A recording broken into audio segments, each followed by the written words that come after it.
Hey, everybody, and welcome. I am so glad, so geeked about what we're going to be talking about on tonight. It is Terrific Tuesday. So glad that you all are here. And y'all can see I have a special guest, and we are going to dive into all things money, helping women master money. And I'm so excited to have my guest on tonight, Catherine Franklin, our money guru that's going to help us get our money all the way together. And I'm just going to tell you a little bit about her before we jump into the conversation because I want you all to realize the heavyweight that we have with us on tonight. And before I do that, if you are watching live, I want you to go ahead and share this right now. If you are on Facebook, go ahead and share. If you are on YouTube, I want you to go ahead and hit that like button so that we can get as many people on tonight as we possibly can. And I want to welcome you all here. I'm going to jump in because I want us to maximize the moment, maximize our time together. And so I'm just going to just read you just a little bit of Catherine's extensive bio of the things that she's done. She is a certified public accountant with over 20 years of experience. Most recently, she worked as the director of tax and compliance in a private wealth management firm before leaving in November 2021 to establish a private practice. She believes that to whom much is given, much is required, and she is passionate about seeing women flourish. It is from this premise that she endeavors to help women master money through training and coaching. She holds a master's degree in business administration and a BA in professional counseling and MIS from Texas A&M University Commerce. She has also received numerous awards, most notable the National Statesman Award by I Change Nations. So welcome with me, Mrs. Catherine Franklin. I want y'all to give us some hearts. I want to see them coming up. I want to see you talking in the comments as well. Let me know that you are here. I'm going to move some things around so that I can see your comments. Hey, Leslie, thanks so much for joining. Glad that you are here with us. Make sure that you like and that you share, that you let people know that we are on this evening. And before we jump in, I'm going to let Catherine say hello. I know I gave a brief synopsis of who you are, what you've done. But one of the questions that has been mulling in my mind since we decided to do this particular podcast is, what made you want to help women with money? What made this stick out to you? Kind of give us the background from that. Fantastic. Well, first of all, thank you so much, Cheryl. We met many years ago and we clicked from instantaneously, and I'd always admired the work you've done with, especially with Christian women. And so it was great to reconnect. Yes, we've been friends on Facebook, but it was great to reconnect on this topic of women and money. Yes. Why did I get into this with women?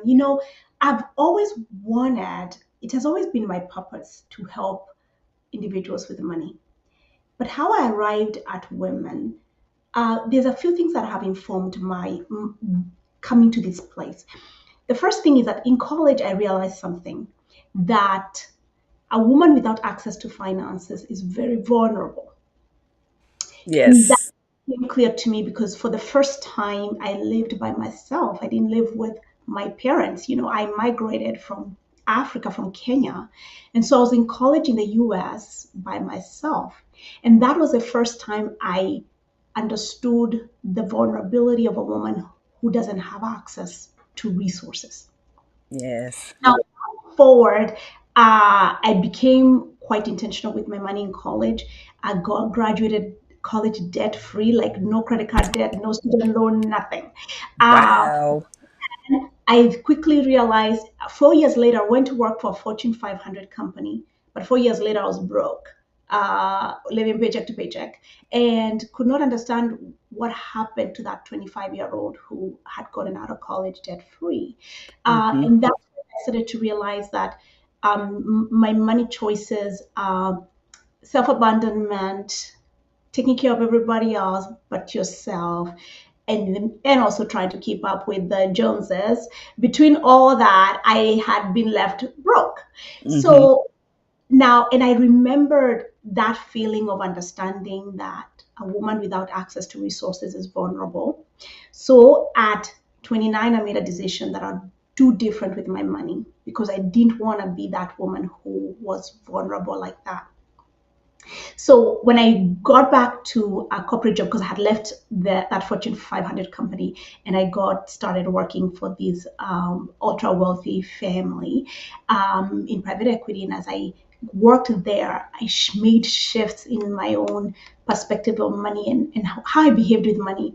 But I also got to have a front row seat in money being made, money growing, like it's growing on trees. But Hmm. I also to watch money dwindle, wealth dwindle, So I got to see good money principles that made money grow, but I also saw bad money principles that made wealth get lost. Okay. So I go through all that, but the thing that clicked for me finally, I also got in the same duration of time, I got into a ministry called Queen's Ministry. It's a women's ministry with the intention of empowering Christian women to feel beautiful, but to also be empowered in the other 360 degrees of life. So as I got involved in that, I got involved with women and how Hmm. what and the challenges that women were facing. And one of at the heart of many women's challenges is money. Wow. So now, then, and then between that and my own personal development, as I was telling you, after I left my corporate job, being an entrepreneur, every insecurity you have shows up. And so, as I was working through my own personal development, that's when I think it became very, very clear for me that I really wanted to focus on women because I also got to see how our own character shadows, and uh, our woundings, our traumas, and how all that intersects in affecting how you see money, how you handle money, and whether you actually build wealth. Okay. Okay. Well, let me ask you a question. You talked about, I guess, being able to see at a different level wealth being made, but also wealth dwindling. And I asked you this in the pre show. Do you think that our families of origin, how they handle money, how we see them handling money, do you think that affects how we also handle money, how we look at money, how we may fear money? Do you think that has an impact on us? Oh, yes. Oh, yes. I think we have a money story. I actually say our money stories run the show. Because the Okay. truth of the matter is, Cheryl, we all know we need to save. We all know Right. retirement is coming.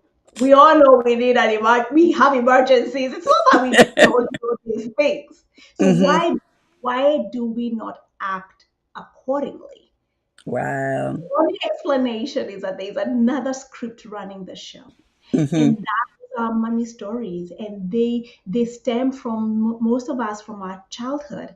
And some of it is not just whether there was money or not. A Right. big part of it is how we relate with ourselves. When we I'll give you an example. If we struggle with worth, Hmm.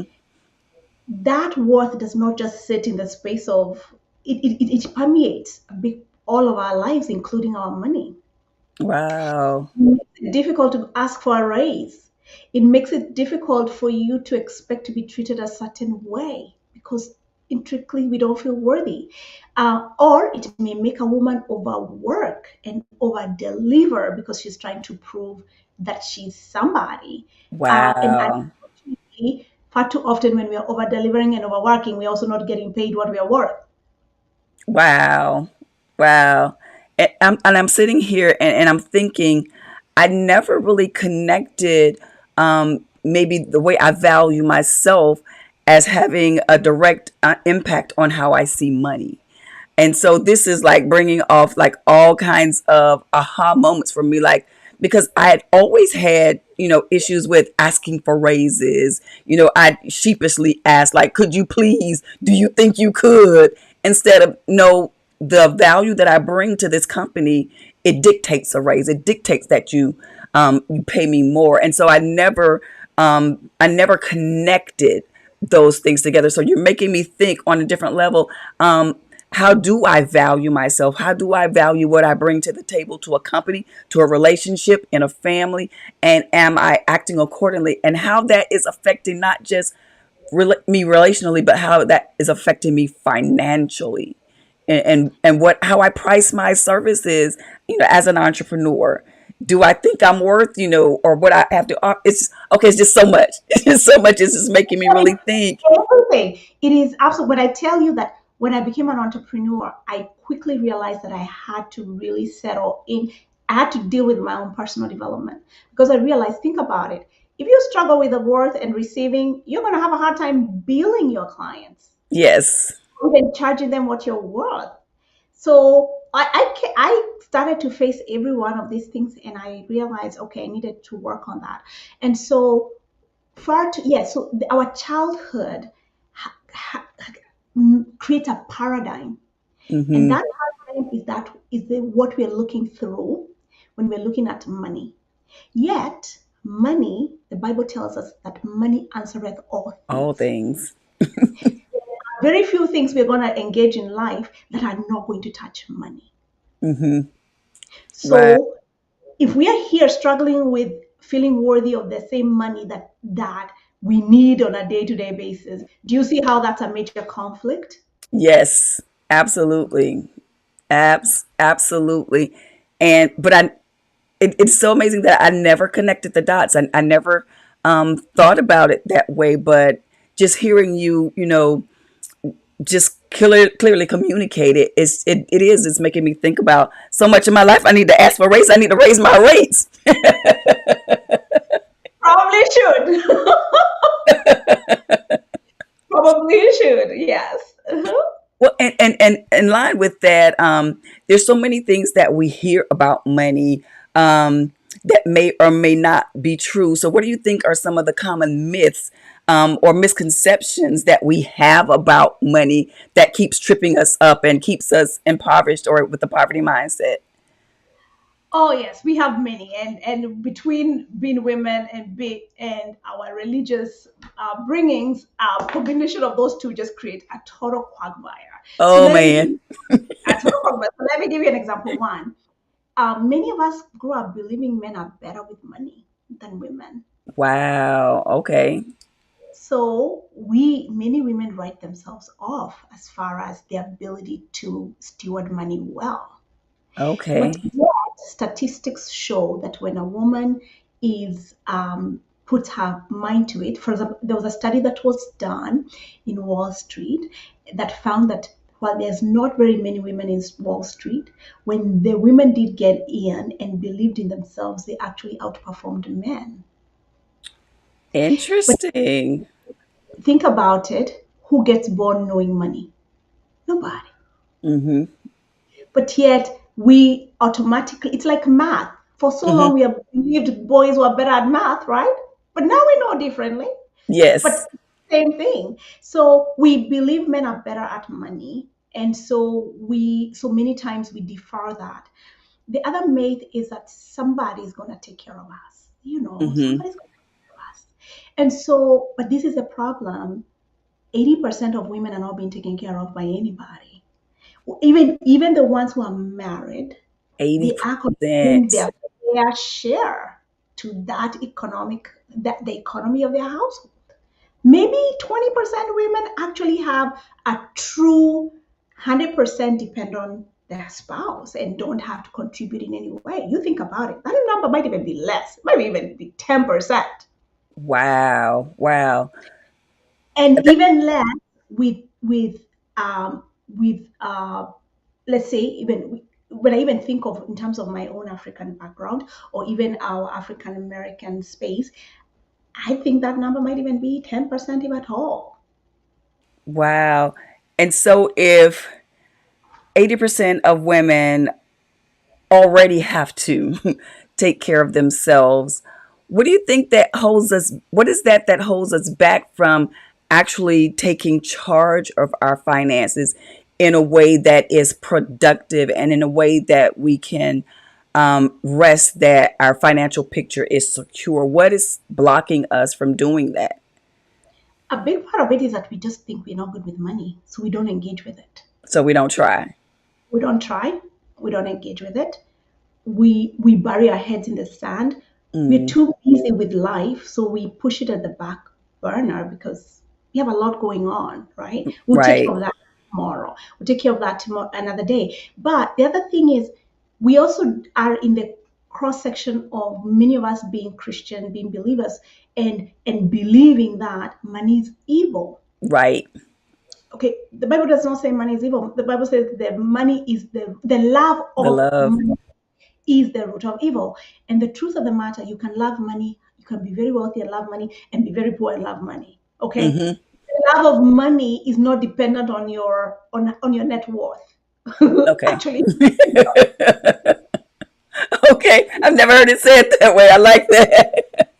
so so yes, and then we also have this thing of, you know what, I mean, if I have money, I may not go to heaven, and I value going to heaven way more than having money here on earth. So you know what, maybe it's okay not to have money. And Hmm. so we have all this. So even though the Bible as a book is full of wisdom for wealth, full of wisdom for good stewardship and prosperity.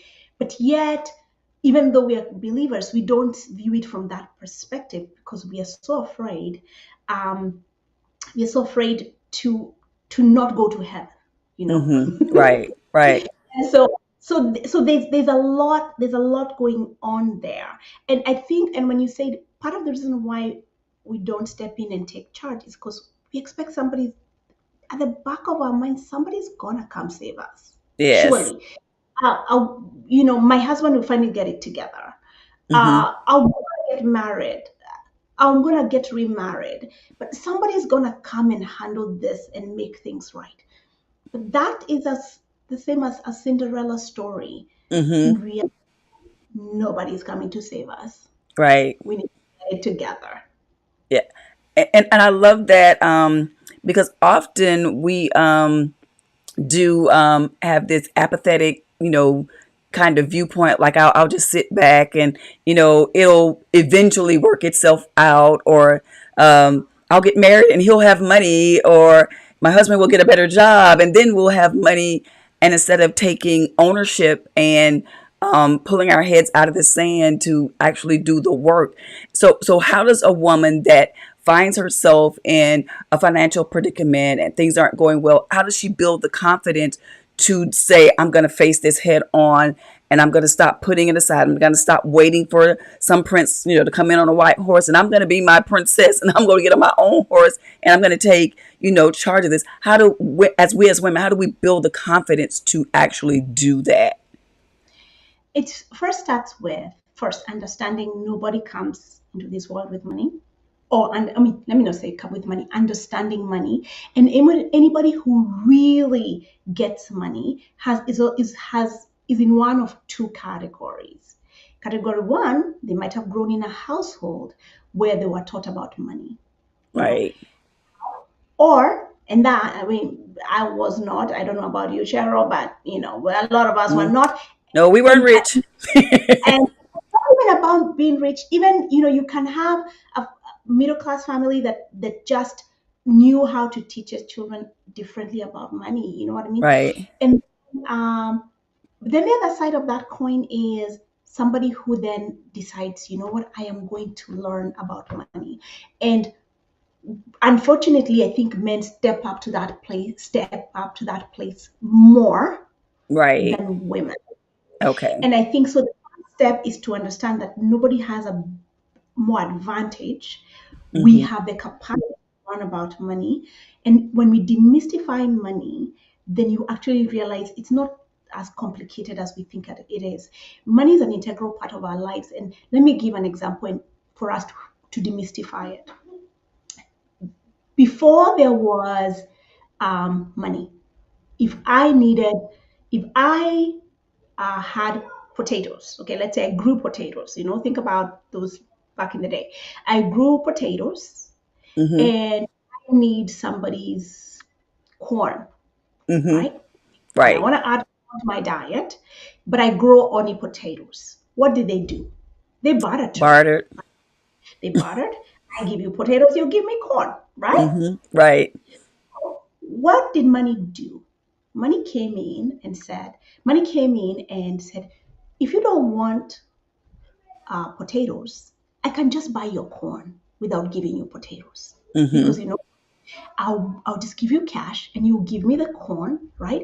And if the person who has corn needs beans, they can then take that cash and go buy beans, as opposed to getting potatoes and then eventually exchanging the potatoes for the beans that they want. Right. So Right. money came in as a means of exchange. Mm-hmm. That's all money is. Wow. Okay. Period. We tend to see money over here, and we as women, like over, let me see with the camera, money is over here and we are in a different section. We kind of see money as if it's not a integral part of who we are, but it is. Mm-hmm. And so as long as there are humans on earth, money will always exist. Mm-hmm. Why? Because We need. if we have needs, Mm-hmm. and the only way we acquire these needs is we use money. So money will always exist. So like that verse that says, as long as the sun the sun and moon are in place, that's the same thing. As long as the sun and moon and humans on earth, money Yes. will always exist. And so when we understand money is just means of exchange, a medium of exchange, Mm-hmm. uh, and then the second thing, understanding that there's plenty of money. If anybody would take something from me, this is what I want you to take from me. I know we tell our kids money does not grow on trees, but I want you to start to understand money grows on trees. Wow. And I would love to share that analogy of why I say money grows on trees. So I love that because one of my mentors used to always tell us that money is in abundance. He said we have a mhm. scarcity mindset because we think that there's only so much, but money is everywhere. And she used to always tell us money is everywhere. There's no scarcity of money. Money is everywhere. And once you start thinking and knowing and realizing that there is no lack of money, there is no lack of resources, then you'll stop hoarding it, or you'll won't be afraid to get in the flow of it, and you'll let it actually be currency as it's meant to be and to flow. And so I love that analogy from us thinking that money is scarce, that resources are scarce. But when we think that resources are abundant, that there's abundance of money, there's abundance of resources everywhere. If we can, and I'm talking to me too, y'all, if we can make that mental shift, I think that we can come out of some of the fears that we have about money, about wasting money, about not being good stewards of money. Um, just that whole mental shift, I think that is something that's necessary. For me myself, I don't know if anybody else is getting anything, but I am in my own private session right here learning and getting ready to put a lot of these things in practice. But I wanted to know for someone that has felt the shift and that they're beginning to understand that money is in abundance, that there is no shortage of money. How do they start? What are some of the first things that they need to do to change their mindsets and their habits around money? So there's a few things. One, money is abundant, and it is abundant because they are humans, and humans are going to trade. Let me give you an example. Okay. We have the Maslow's hierarchy of needs says we have three. We have three needs. Food, shelter, and clothing. Right. If you just look at food, shelter, and clothing, and look at the economy that is governed by just food, shelter, and clothing, we're talking about probably 10, 10 plus billion. Okay, not even 10 plus, maybe probably 100 billion just on food, shelter, and clothing. Right. Okay. Wow. Money is plentiful. As a matter of fact, there's about 2 trillion that circulates on every given day. Mm-hmm. The issue is money is abundant. That is not a question. There's no question about it. The question is then how do I bring this abundance into my household? Yes. Yes. The only way to bring that abundance to my household is to fish, have a system that fishes that money out of the quote unquote sea, right? Mm-hmm. And bring it to my household. And the only way to do that is through the marketplace. No Mm-hmm. money is going to rain on you it has to be transactional. Remember, you get money is a means of exchange. Therefore, there has to be a transaction. I need to offer a product or service to the market Okay. and Okay. offer that product or service. That is how I get, in turn, I offer a product and service, and in turn, I get money. That's how I get money into my economy, right? But I Right. like to say there are four shifts that we have to make if we are really going to have a solid financial foundation. So the first one is mindset, moving from that scarcity mindset into an understanding that money is abundant. Because once I understand that, really I just need to tweak my system of making money. Maybe I Okay. stop exchanging hours for dollars and start exchanging skill for dollars. Or and some of that may require to look and see what does a marketplace need that I can offer. We all show up in the world with capacity. Mm-hmm. Yes. Well, period. We all show up in the world with the capacity to profit. There is something that the market needs that is within you, right? And I know we are lacking on time, but let me just give this example that I just saw the other day. An autistic man has a photographic memory, Mm-hmm. and he sees. I don't know whether you saw this story. It was running yesterday. I saw it on Facebook yesterday and shocked me. He is able to fly over a city on a helicopter, take a mental picture of it, and come back and draw it with bullet. Wow. How many times have we written people or children who are autistic? Wow. I Oh my. believe that God, when because God understood that we needed to produce, and the only way we are going to be provided for is by producing and bringing something to the marketplace. I believe that God, in His infinite intelligence, created us with the ability to create products and services to bring to the marketplace. So the question is, how do I find that which I already am endowed with that I can bring to the marketplace? You and I talked about social media, Mm-hmm. and how that is a gift that you bring to the ministry and business, because social media is an integral part of our business economies today, right? Yes. Right. So we all have something. Now, we may need to package it differently. We may need to add value. We may need to raise the value or raise the price. But at the end of the day, if I want to make more money, I need to either change my service or goods offering, offer something that is of higher value, all right? Right. Or offer more of what I'm already offering, right? Yes. uh, so that, because it boils down to, it's a transaction. But the Mm-hmm. other four things I want to say is shift your mindset, manage the money you have now better, Yes. manage that money well, because the beginning of wealth is starts from the money you already have, right? If Right. you're going to invest in an extra income stream, you're going to use the money you already have. So good stewardship over the money that we already have.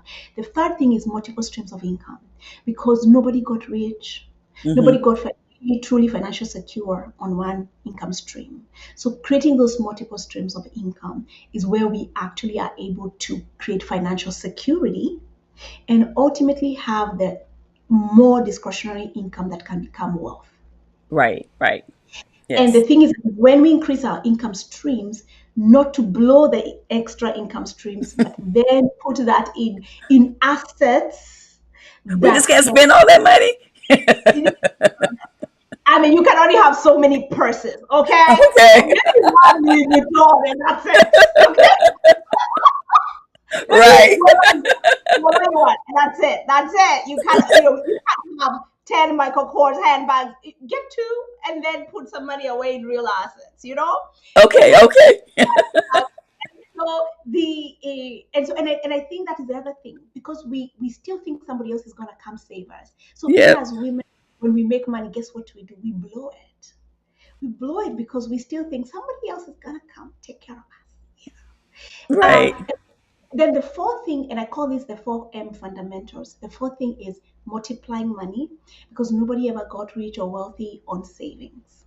Right. There's a place for savings, but we need to multiply those savings into real wealth. Right. I love Where those. for us. So I call those the 4M fundamentals of money that allow you to have a strong financial foundation. And that those 4M is what I really teach in a course that I called Money Mastery for Women. And as we close out tonight, I want you to talk about that. I saw that course that you just offered, that cohort is already sold out.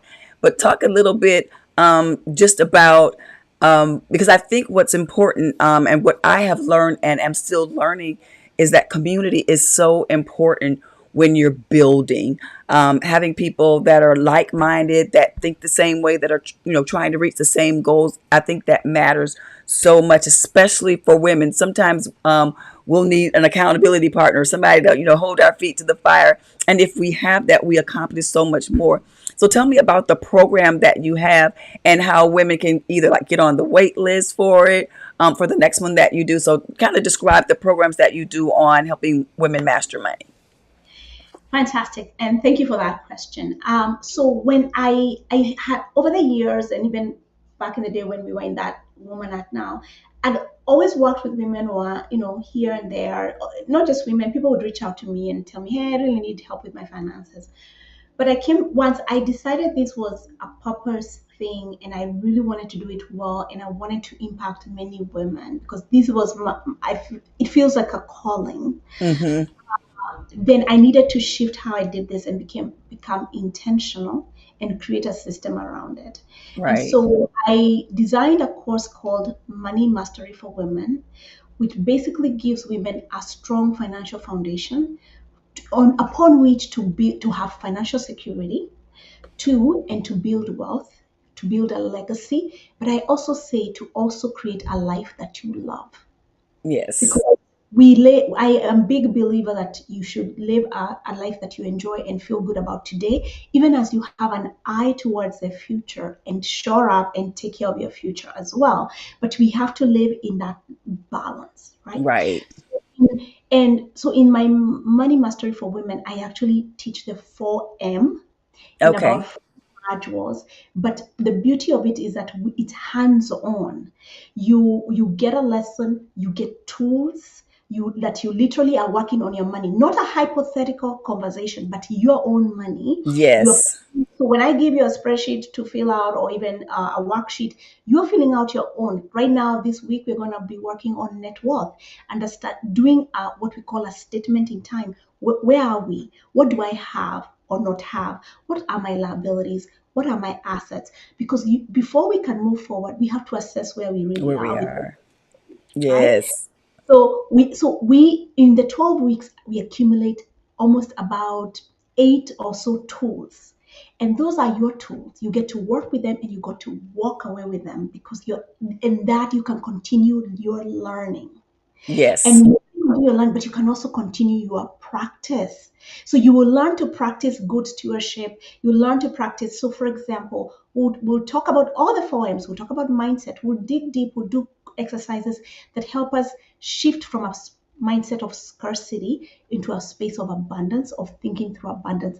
I do receiving practice, Hmm. because receiving is an integral part of abundance, right? Wow. So gratitude and receiving, and those things need to go together.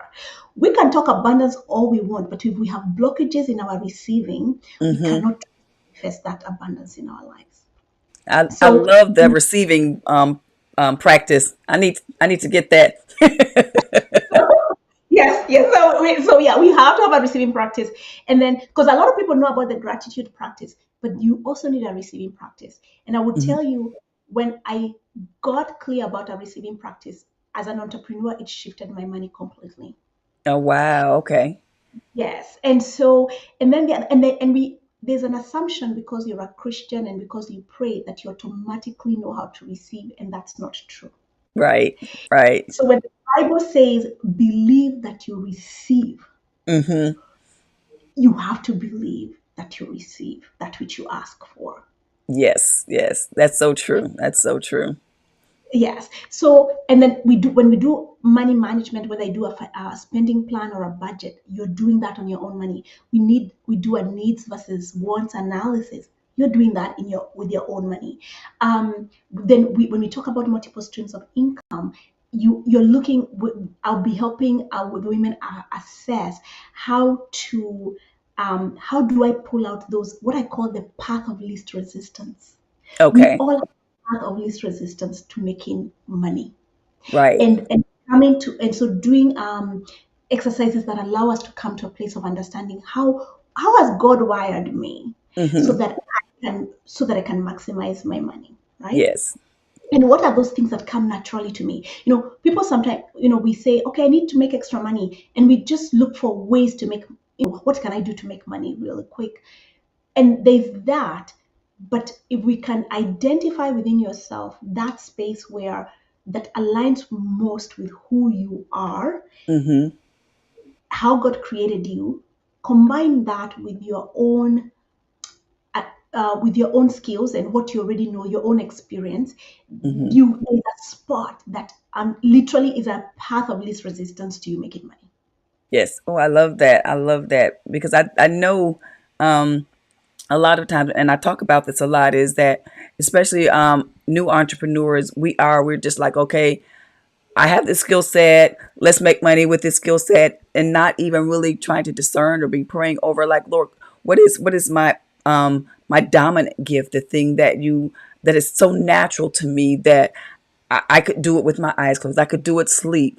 That would be that least path of resistance that will allow me to offer a service, offer a product to the market so that I could throw out this this this fishing net to pull in those resources. So I love how practical and hands on, because I know a lot of times, and I'm guilty of this, I've gone through so many programs as an entrepreneur, whether there was professional development, whether it was personal development, and it was ethereal. It was, theoretical. And so you got a lot of feel goods, but you didn't have step by step processes, to actually help you at the end of 8 weeks, at the end of 12 weeks, be able to say, I actually have something that I can work with, that I can start building on.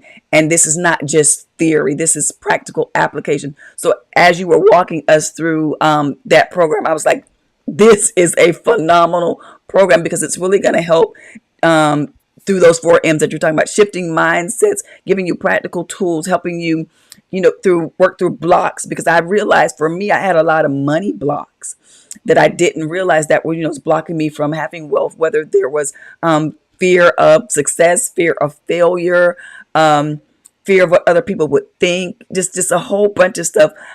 Growing up in a Christian home, knowing or hearing that, you can't have too much money, because if you have too much money, we would love to throw the scripture, it's hard for a rich man, to. I was like, okay, well, if I can't be rich, then I gotta be poor. It's just what. So I think especially Christians, we have a hard time receiving that wealth is our inheritance, that it is something that God has designed for us to have. And if we can accept it and be receptive that God wants me wealthy, God wants me to receive. I can't be a blessing to anybody else if I don't have the wealth myself. I can't be the giver. I can't be the lender that we always say we're going to be the lender, not the borrower. If I don't have it, I can't lend it. And so, thank you so much just for the wealth of knowledge. I think you wanted to say something here. Yes, and I was going to say, I think we have taken on the identity. When Jesus Christ came, in that moment, yes, Israel was in a different space. They were not in exile, but they were colonized. So there wasn't the abundance of wealth, but that is not the full identity of Israel. Hmm. If you read through the Bible, you see the Abrahams who were wealthy, the Jacob was wealthy, the David was wealthy, but we've taken on this identity from just the time, that little capsule of a few years, a few duration of when Jesus Christ came, and we've taken that capsule and made it the identity of the believer. Right. And that's not the truth. I love that. I love that. And I never really thought about that we have really distilled um, our our destiny of wealth, and our money picture, our money story around that small frame of time, and not through the hundreds years and thousands of years of history where they were all wealthy, and they were God's chosen, and He prospered them greatly. And so that gives us an eye into where God really wants us to be, to have wealth in the hands of people that are full of integrity, that will steward the money well, and that will be a blessing to themselves, to them, to their families, and to the earth. So I love your money mindset, and thank you so much for sharing. Let us know how we can get in contact with you. Where can they find you? Okay. So yeah, you are right. That cohort just closed because I opened it and I all of a sudden had 43 women within like a week and a half. And That's so amazing. I know, incredible, very grateful, very grateful. But so the next is gonna open in January, but I'm going to run a sale over Thanksgiving. So I will Okay, share it with you, and maybe you can share it with your network. absolutely. And so the best thing to do is actually join my mailing list. And I just realized, I'm trying to think how the best way I did the how is the best way. I do have a wait list, and if I could find it, let me give it to you. It is the best way to reach me. And I'll Do you post have it a link here. for it? I could post a link for it so they can get on your mailing list, so they'll know when that cohort opens Yes, up. yes, yes. Let me do this. Let me see how I can get it to you. We have a phone number. Yes, I do have your phone number. So can I just send it to you to your phone number? Would that Yes. work, or should I email it to you? You Email can it to text you? it to me. Okay. Let me text it to you. Fantastic. Yeah. So this is the best way is to just get on my mailing list so that so it's actually, you know how you have the tinyurl.com/Catherine Franklin Money. Let me see. Because you know how Okay, it's tiny URL, tiny dot mhm. tinyurl.com forward Yeah. slash Catherine Franklin Money. Yes.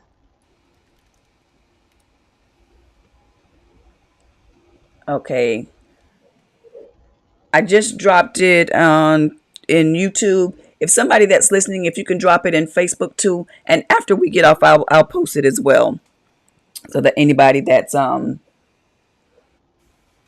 wants to go ahead and get on that mailing list, so that you'll know when this next cohort starts, and you can jump in and get all this education. And because I really think it's going to be really pivotal and important for the body of Christ to know money, to know how money works, and to get your money together. I believe that we're getting ready to go into a season where it's going to be important. Y'all hear me? It's going to be important to have your finances all the way together. What I see coming, the body of Christ, we need to have our money all the way together. So make sure that you connect with her. Get on that mailing list so that you'll know when she drops that next class, so we can jump in and we can get this money together. Again, thank you so much for being on tonight. I appreciate it. Y'all go ahead and y'all throw me some hearts up there. Just let her know that we appreciate it. And if you are coming on late and you have not shared yet, I want you to go ahead and share as well. If you watch this on the replay, I want you to share too. We want to get this message to as many people as we can. Again, thank you so much for coming. I appreciate it. You all, I love you with the love of the Lord, and we will see you next week. Good night. Bye. Thank you so much for having me. Thank you. I appreciate you.